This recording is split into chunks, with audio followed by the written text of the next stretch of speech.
On Thursday afternoon, a Pakistani citizen was caught in the hands of Sabrum Manuwaza Zalefa local people. His name is Ayan Alam of Karachi, Pakistan.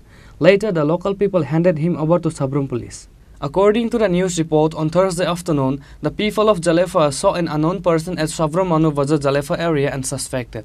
Later, the local people handed him over to Sabrum police. After the police interrogation, it was revealed that his name is Ayan Alam, 25 years age, and he is from Karachi, Pakistan.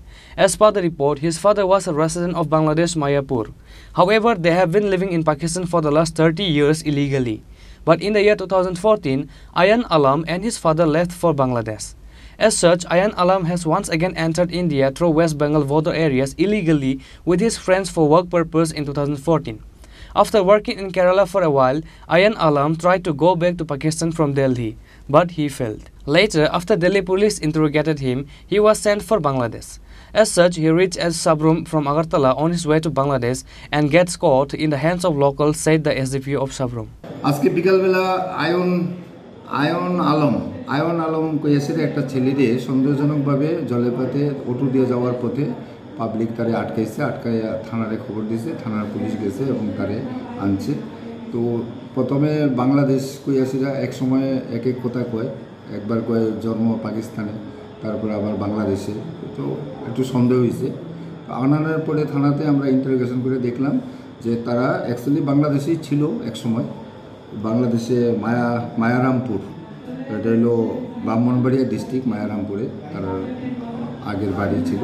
তো 25-30 বছর আগে নাকি তারা পাকিস্তানে shift হয়ে গেছিল। তো ওইখানে যাওয়ার পরে ওই ছেলেটার জন্ম হয়েছে পাকিস্তানে। তো পাকিস্তানে নাকি তারা আর কি সিস্টেম, পাকিস্তানের যে পাকিস্তানের যদি ডকুমেন্টস না থাকে তাহলে পাকিস্তানে থাকা যাইব না, পেয়েছিল জেলে ঢুকবো। তখন তার বাবা আবার 2011 সালে এই ছেলেটাকে নিয়ে আসেরা বাংলাদেশে রিটার্ন করছে। কিন্তু তার মা এবং তার আরও 4 ভাই, আরও 4 বোন, এটা তারা পাকিস্তানে রয়ে গেছে। শুধু তারা এখানে আবার বাংলাদেশে শিফট হয়েছে। তো বাংলাদেশে শিফট হওয়ার পরে 2014 সালে, গত এই 2014 সালে সে আরও কিছু বাংলাদেশের সঙ্গে একখানা যুক্ত হয়েছিল ভারতে কাজ করার জন্য। তারা পশ্চিমবঙ্গের বর্ডার দিয়া ইন্ডিয়াতে ঢুকছে। তো ইন্ডিয়াতে ঢোকার পরে সে কেরালাতে ছিল একটা কোম্পানিতে কাজ করতো, প্রায় 2 বছর নাকি ওইখানে কাজ করছে। তারপরে দিল্লির একটা নিউ ফ্রান্স কলোনি একটা জায়গা আছে, ওইখানে প্রচুর বাংলাদেশি আছে, তারা চেনাশোনাও আছে। এইভাবে কন্ট্যাক্ট করানোর পরে তারা আবার দিল্লিতে গেছে। তো দিল্লিতে গিয়ে সে ওই ভাঙ্গাচুরা কালেক্ট করা এবং জমানো এবং মালিকের জমা দেওয়া, এই কাজগুলি বলে করতো দিল্লিতে। তো সেখান থেকে অনেক দিন থাকার পরে তার মনে আইছে যে আমি আবার পাকিস্তানে মার্কাসে যাব। তো মার্কাসে পাকিস্তানে যাইব গিয়া 2000 এই বছরই 20/2/24 মানে ফেব্রুয়ারি 20 তারিখে সে কাশ্মীরে গেছে।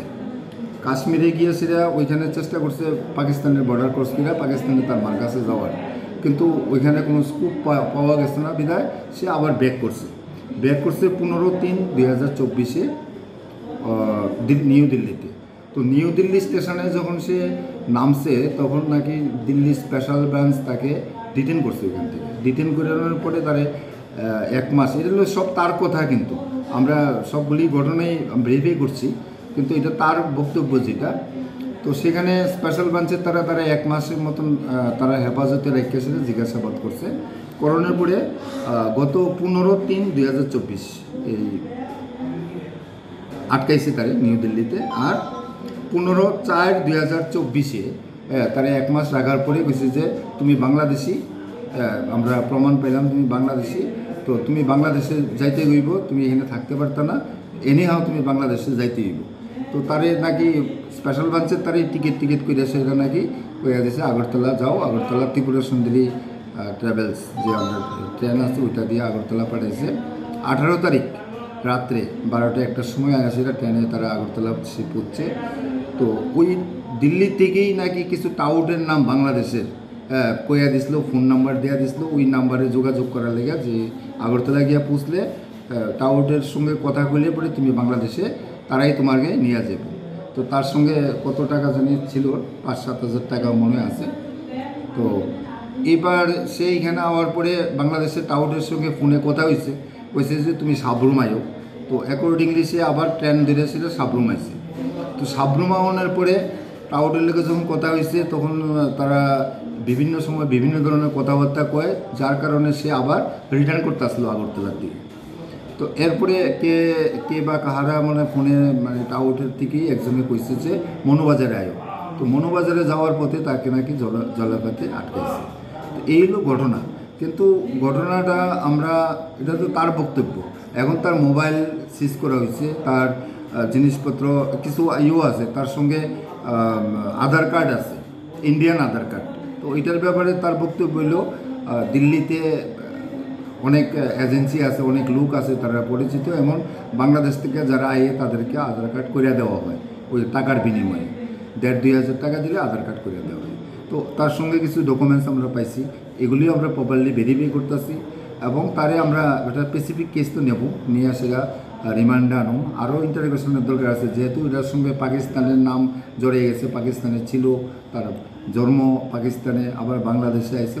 তবে ঘটনা কতটুকু সত্য কতটুকু মিথ্যা তার বক্তব্যটা আমরা ভেরিফাই করব। ভেরিফাই করে যথাযথ ব্যবস্থা, আইনগত ব্যবস্থা যা যা নেওয়ার আমরা নেব। Now the Sabrum police are investigating the matter, taking an FIR in the name of Ayan Alam. Delhi से। हाँ, दिल्ली से कहाँ जा रहा था बांग्लादेश की तरफ, गया नहीं। इलीगल जा रहा था। ये जाने वाला था घर illegal, कहाँ पर है? पर गया नहीं। घर कहाँ पर है? घर बांग्लादेश में ही पड़ता है। हाँ, 10 साल से जा नहीं रहा हूँ बांग्लादेश।